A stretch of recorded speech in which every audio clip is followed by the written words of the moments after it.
My name's Kieran Phillips. I'm the coach of Rhydyfelin RFC. We were training down at the Mindset gym in Treforest Industrial Estate.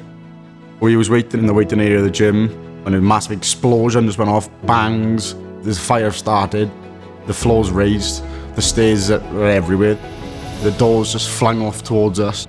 Well, none of us knew what was going on. Managed to get everyone to the fire exit and we were all in the car park then. Behind us was a power plant, in front with us was a burning down gym.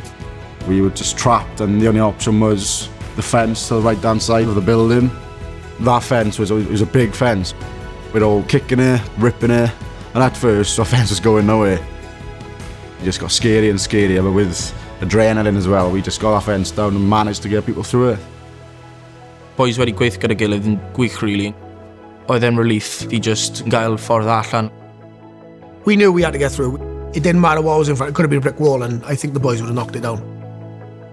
To be nominated for the St David's Award is a really proud moment for myself. You see how young these boys are. For them to just switch off of what's happening and try and help other people was a massive recognition to the club and to their families and to themselves, really.